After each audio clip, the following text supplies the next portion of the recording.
नमस्कार, फिर से पैसा बोलता है में आपका स्वागत करता हूँ। मैं आनंद श्रीनिवासन। दुनिया में सबसे बेहतरीन इन्वेस्टर का नाम आप लोग सब जानते होंगे। उनका नाम वॉरेन बफेट है। मेरे अनेक गुरु थे, उनमें एक वॉरेन बफेट है। वॉरेन बफेट का 92 इयर्स का एज है। वो अभी भी नेब्रास्का ओमाहा में वही घर में रहते हैं जहाँ 1950 से रहते हैं। लगभग 60 साल वो एक ही घर में रहते हैं और वो ओमाहा में से ही अपना धंधा चलाते हैं। सिर्फ 2 साल के लिए बेंजामिन ग्राहम के अंदर काम के नीचे काम करने के लिए वो न्यूयॉर्क गए थे। लोग समझते हैं सक्सेसफुल इन्वेस्टर बनने के लिए हम सबको जहां एक्शन है उधर रहना चाहिए, लेकिन नेब्रास्का न्यूयॉर्क से हजारों मील दूर है। न्यूयॉर्क में ही वॉल स्ट्रीट है और वॉरेन बफेट ने अपना सारा दौलत वॉल स्ट्रीट के जरिए ही कमाया। जब जाते समय पिछले आते हुए प्रोग्रामों में मैं वॉरेन बफेट के बारे में बहुत सी चीज बोलूंगा, लेकिन वॉरेन बफेट ने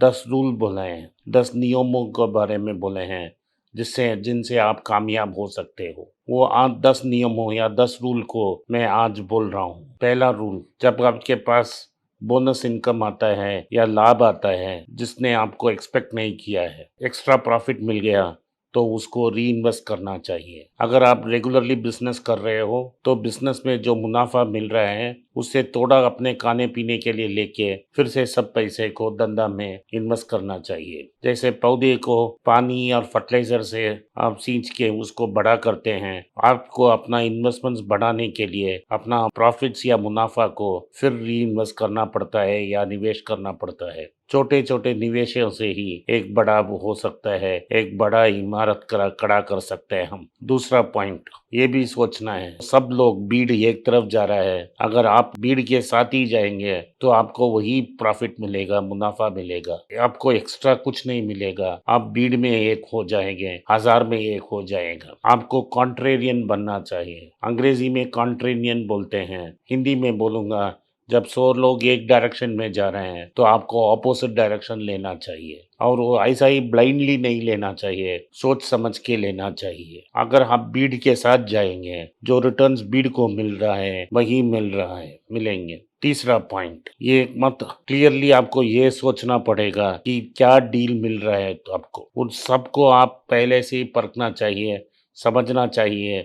आप शुरू करने के पहले ये नहीं होना चाहिए कि हम सोचने के बाद, काम में अंदर आने के बाद, इन्वेस्टमेंट करने शुरू करने के बाद ही डील के बारे में सोचे हैं। तो आपको जो निवेश कर रहे हैं उसके बारे में सब कुछ पता होना चाहिए पहला पैसा डालने के पहले। पांचवी पॉइंट जो है, अपना एक्सपेंसेस को देखना चाहिए। जो भी छोटे छोटे एक्सपेंसेस हैं, छोटे छोटे खर्चे हैं, उसको कट करना चाहिए। छोटे छोटे खर्चों को कट करने से आपको बड़ा मुनाफा मिल जाएगा। मैं एक छोटा सा एग्जांपल दूंगा। अगर आप सिगरेट पीते हो तो एक सिगरेट का दाम 15 रुपया होता है। आप एक दिन में 2 सिगरेट पीते हो तो 6 दिन में 180 रुपया का खर्चा होगा।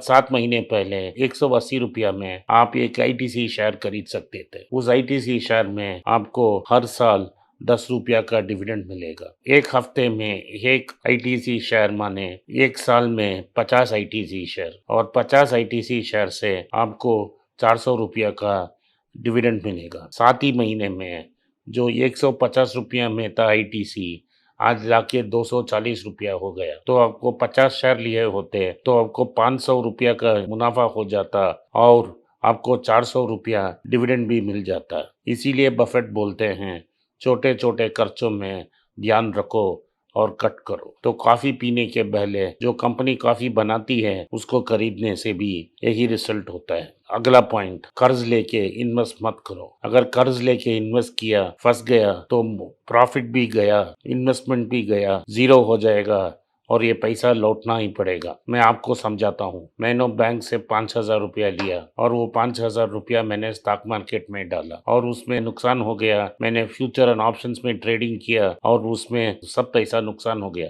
मैं बैंक में ये नहीं बोल सकता हूँ मैंने 5,000 ले लिया सर, लेकिन ट्रेडिंग में सब कुछ गया तो मैं आपको पैसा नहीं दे सकता, तो बैंक मुझे मारेगी। मुझे 10% लेके 5,000 रुपया वापस करना पड़ेगा। एक साल में ब्याज 500 रुपया हो जाएगा, तो मुझे 5,500 रुपया वापस देना पड़ेगा और मेरा नुकसान 10,000 हो जाएगा। तो कर्जा लेके कोई इन्वेस्टमेंट मत करना। अगली पॉइंट, आपको परिश्रम करना है, प्रयत्न करना है और लगे रहना चाहिए। आपको जो नॉर्थ में रहते हैं दशरथ मांझी के बारे में ये पता होगा। दशरथ मांझी एक बिहार का एक छोटे गांव का एक मुशेरा था। उनको बीबी को लेने के लिए सीधा टाउन नहीं जा पाया और वो माउंट जब पहाड़ों को क्रॉस करने सीधा क्रॉस नहीं कर पाया और वो रोड बहुत लंबी तय पहाड़ों को प्रदक्षिण करने के बाद ही वो बाहर वापस टाउन में गया। जब तक वो टाउन पहुंचता बीबी मर गई। लेकिन 20 साल काम करके उसने वो पहाड़ों को चट्टानों को तोड़ा और सीधा रोड बनाया। लेकिन दशरथ मांझी अपने बीबी को बचा नहीं पाया। लेकिन आज दशरथ मांझी रोड से बहुत से लोग जाते हैं हॉस्पिटल।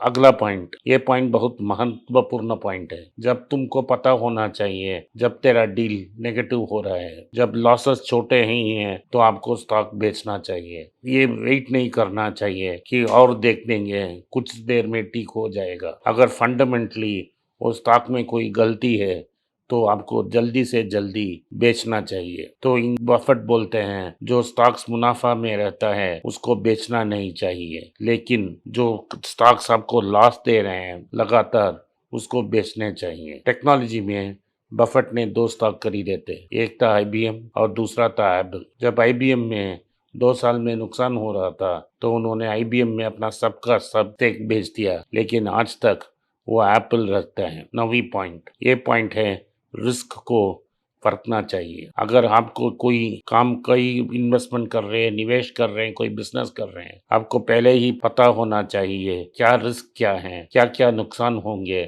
इन सबको आप लिखित रूप में एक पेपर में लिखना चाहिए। इसमें उसके बोलते हैं प्रोज एंड कॉन्स। अगर कामयाब हो गए हैं तो क्या क्या मिलेंगे, अगर नुकसान हो गया तो क्या होगा। तो आपको पता होगा नुकसान एक्चुअली अगर गलती हो गई और आपने जैसा सोचा वैसा काम नहीं हुआ तो क्या नुकसान होगा, वो पहले ही आपको पता होगा चाहिए। और फाइनली आपको ये पता होना चाहिए कि सक्सेस क्या होती है। अगर सक्सेस सिर्फ पैसा बनाना ही सक्सेस नहीं होता है, सक्सेस के अनेक पहलू होते हैं और हर पहलू को आपको समझना चाहिए। फाइनल 10वां पॉइंट में बोल रहा हूँ आपको, स्टॉक मार्केट में सक्सेसफुल होने के लिए आपको लोगों की ऑपोजिट काम करना चाहिए। जब सब लोग खरीदी करते हैं तो आपको चुप बैठना चाहिए। जब मार्केट में रक्त चली होती है तब ही और सब बेच रहे हैं, सब एग्जिट डोर के पास से बाहर निकल रहे हैं, उस टाइम में आपको खरीदी करना चाहिए। मार्च 2020 में खरीदी करने का टाइम था, आज खरीदना का टाइम नहीं है। जैसे ही 2008 में जब मार्केट गिर रही थी वही टाइम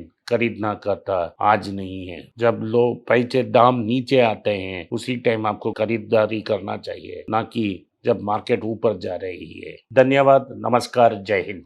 नमस्कार, मेरा नाम आनंद श्रीनिवासन है और मैं एक पर्सनल फाइनेंस कंसल्टेंट हूँ। मैं 2 यूट्यूब चैनल चलाता हूँ पर्सनल फाइनेंस के बारे में। एक मनी पेज तमिल में है। मेरे बहुत से दोस्त बोले कि मैं हिंदी में एक चैनल शुरू करूं, तो मैंने एक पैसा बोलता है नाम का एक हिंदी चैनल शुरू किया है। मैं पर्सनल निवेश के बारे में ही बात करूंगा। आप उसको सब्सक्राइब करें, अपने दोस्तों को शेयर करें। अगर आप हिंदी नहीं जानते हैं तो पैसा करें, जो आपके दोस्त हिंदी जानते हैं उनको सब्सक्राइब करने के लिए आग्रह करें। धन्यवाद, नमस्कार।